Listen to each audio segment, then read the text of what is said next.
My name is Robert Christopher Wayne Weathers. I live at 3102 Central Hill Road, Acre, Mississippi, 38841. I am currently in Tupelo, Mississippi, near the hospital. I am still under attack. So they have removed a lot of my extra dimensional biology, including third dimensional biology.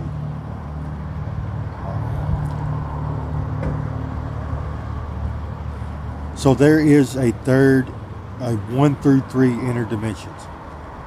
You can think of everything that we know of as a third dimension, X, Y, and Z, is just a shell.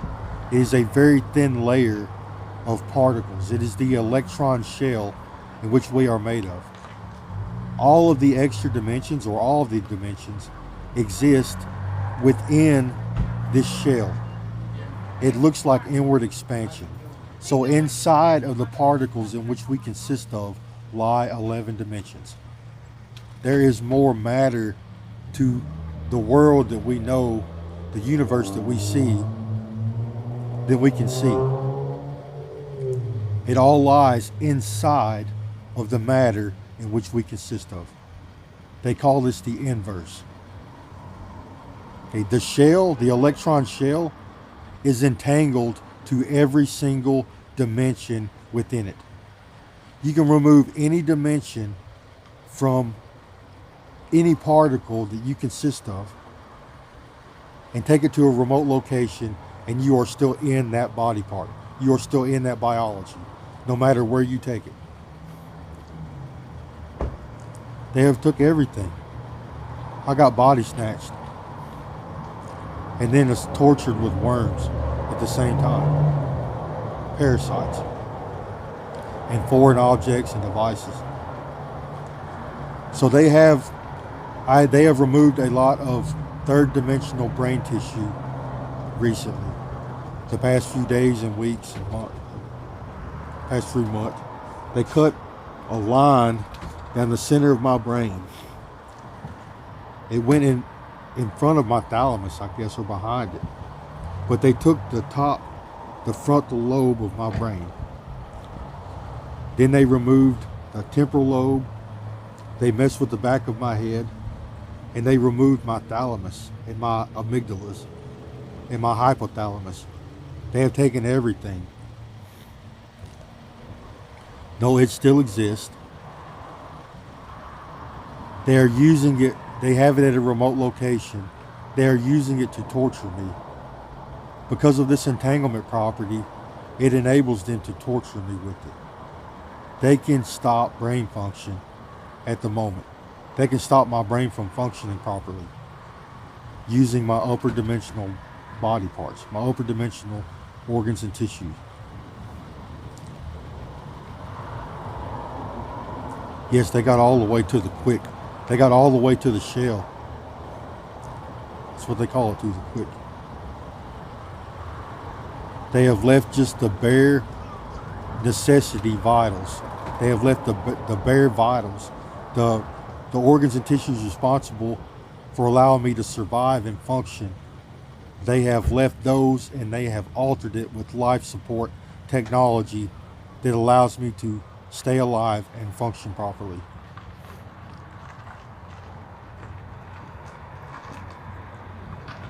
Because most of this biology is at a remote location, it has yet to be destroyed. My vitals, I can still survive as long as it is in existence. They can do things to our body parts after it's been removed that makes us sick and can even cause death. They can also use it as a portal, so to speak, to our third dimension. So this entanglement property, it exists because you can't remove energy from the particles in which we consist of. You can't take energy out of the atom. The atom would be destroyed. So space-time warps and conforms to ensure this doesn't happen. So as an organism, an alien, or an Anunnaki, as they take energy or energy out of the particles in which we consist of, and they take it to a location far from us. Space-time in between us and this energy that has been removed shrinks to zero. Space-time is warping in between us and this removed body part as it leaves us. It shrinks to zero. From our perspective, it never leaves. It is still right here attached to us. Now, there is some perspective in which you do lose something. Electricity has a hard time going to this extra dimensional biology. However, particles don't. Particles will show up there as long as nothing is standing in the way. So what this means is, say I have missing biology and it is at a remote location somewhere. Say I consume a cup of water and this water starts flowing through my biology. As it gets to this piece of biology, this body part that has been removed, it shoots up these bands of space-time and goes into the lost body part, circulates through that body part, and then comes back down and continues to circulate through our biology. There is a space there in some perspective, some part of our universe. It does create a space. That is the dark side, or the inverse. But from our perspective, there is no space. So you literally take someone's brain piece out, take it to a remote location and torture it, drop it down a hole, set it on fire, and the person that it belongs to has to suffer until one of these people help them. It can even cause death.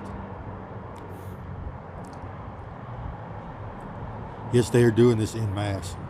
They're doing this to a lot of people. The FBI and Facebook and the marketing companies are removing people's biology for surveillance purposes. Marketing companies, they have an invested interest in removing body parts from people because, first off, it allows them to invade their privacy. It allows these marketing companies to see into our environment if they have, say, a piece of eye nerve or a brain piece. They can read our thoughts. They can even isolate individual memories and thought patterns and stimulate these memories and thought patterns to stimulate, say, hunger or the desire to buy things. Say you see a commercial on television for a cheeseburger and you have body parts in their hive mind technology. And artificial intelligence might signal a device to stimulate hunger in your brain so you want to go buy that cheeseburger. This is the type of activity we are seeing now with Scientology's tech. And of course, the government has an invested interest for surveillance purposes. Which, I mean, you could justify it in some way if they kept it to a minimum at first, only went after persons of interest. But they don't. The FBI is running a fucking surrogate farm right out of the back of the goddamn agency building. They are stealing body parts to complete their Scientology process. I'm sorry I'm mad, but it sucks. Bad. Big time. These people kill people. They torture people and rape and murder and destroy people's lives for no reason. They were just having a bad day. Somebody farted and they smelled it. So they take them out. This technology that they use has a narcotic-like effect upon the user. It stimulates hormone production and neurochemical production. It elevates hormones like testosterone, estrogen, and growth hormone. And it elevates neurochemicals like dopamine, norepinephrine, and serotonin because they run energy through their brain and central nervous system. This forces our body to produce chemicals. It turns us on. This is having a narcotic-like effect upon the user. It is leading to all kinds of psychological issues, mainly irritability because of the increased dopamine levels. They are extremely irritable. They are extremely offended. They get offended extremely easily. They have toxic masculinity because of their elevated T levels. Toxic masculinity is when a male achieves elevated testosterone levels and they become violent towards any other organism besides them and their own.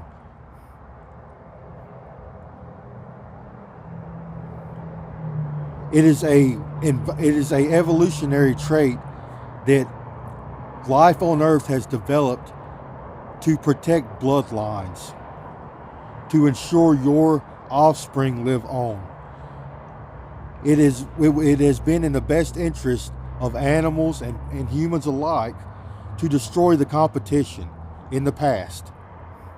And that's where toxic masculinity comes from. They take out people, they take out whole bloodlines and their kids. And even their spouses are at risk because they are of different lineage. The only people these toxic masculinity types care about are their own people.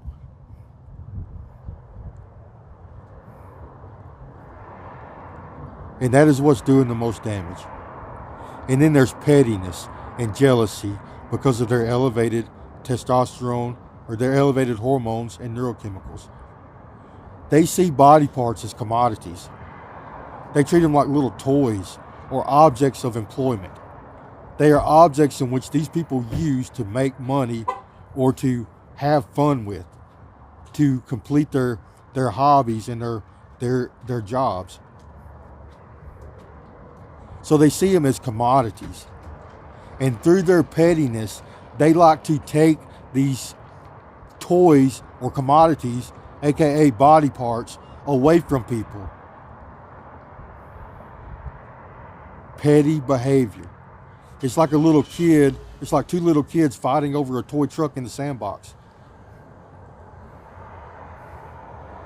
Or it's like you see somebody that has something, you don't want to have it, you're jealous. And it leads to pettiness.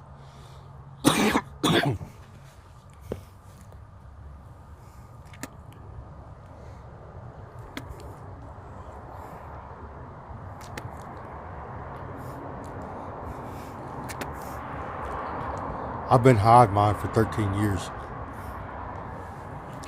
Yes, the police are harvesting body parts too. So are the fucking hospitals. Scientology is growing exponentially. More and more people are becoming ordained, or in other words, achieving access to the upper dimensions. Every day, more and more people are gaining an alien presence. And this hive mind technology they are using has a negative effect on these people, along with the narcotic-like effect that technology has.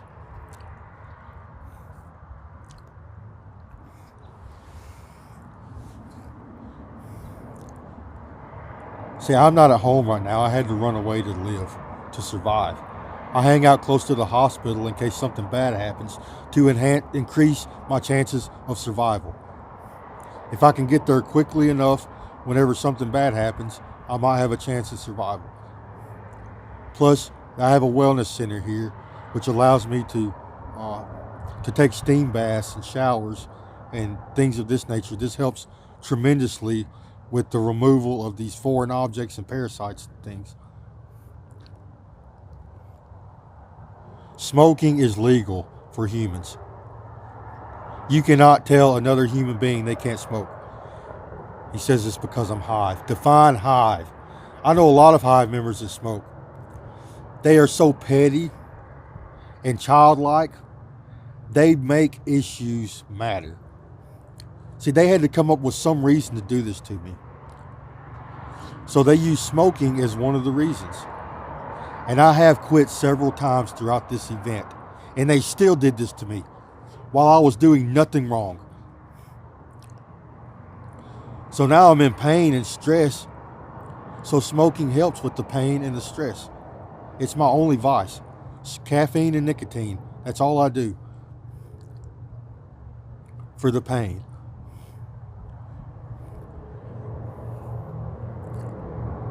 Yes, I'm very sick.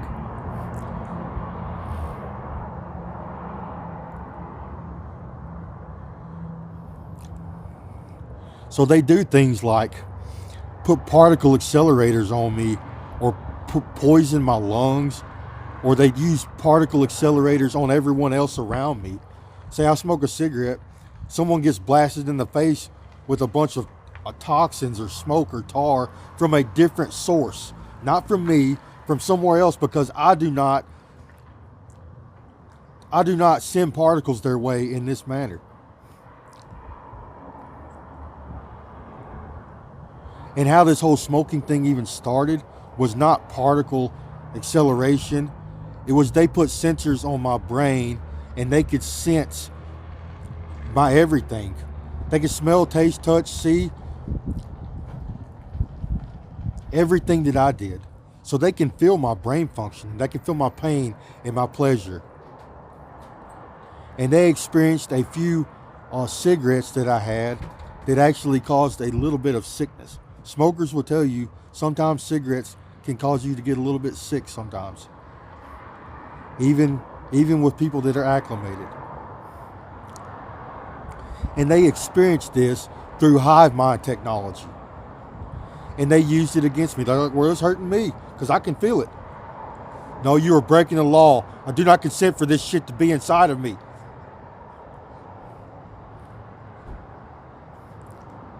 Childishness.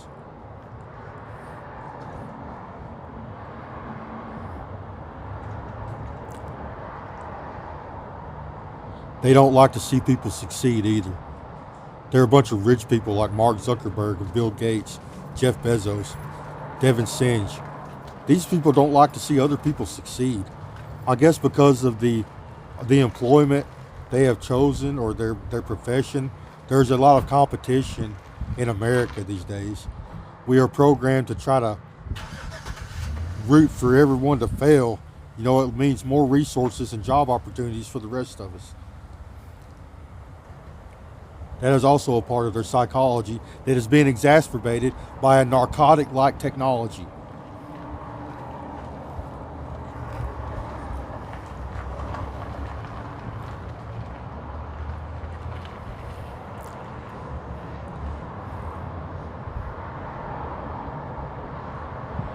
I'm just using these rich people that I just discussed. I don't know them that well.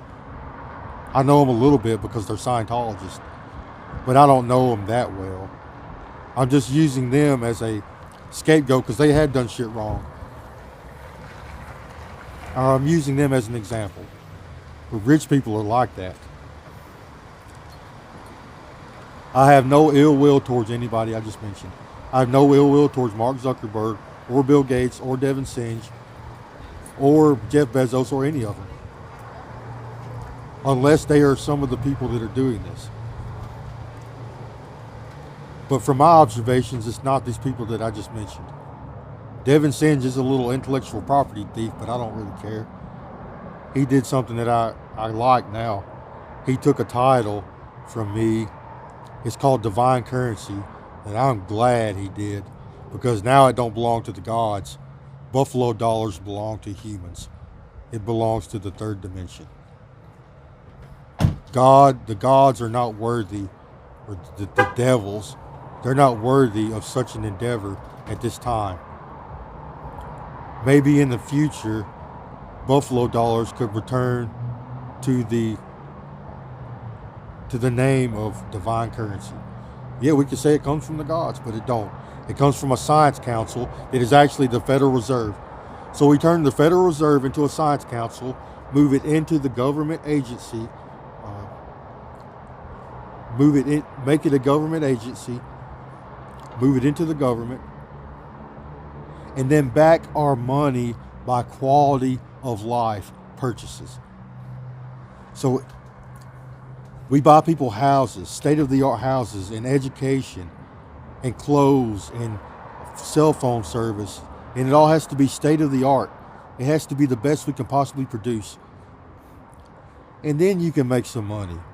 Because you just helped a person gain an IQ of 200, and now he's well-fed in a good house that's stormproof, that's going to last forever, and he's highly intelligent, and he's helping everyone else out around him, and everyone is better off for you helping this person. Now you can have some money. Now it can exist.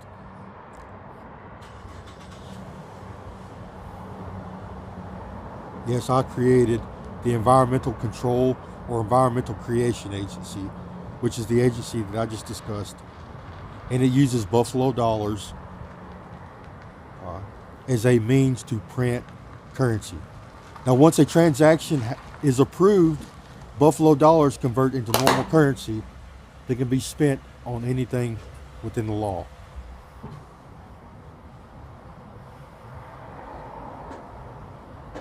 It's all on Facebook. I've been trying to work on a white paper, but I lost my laptop. And I've been running around trying to survive, sick as a dog.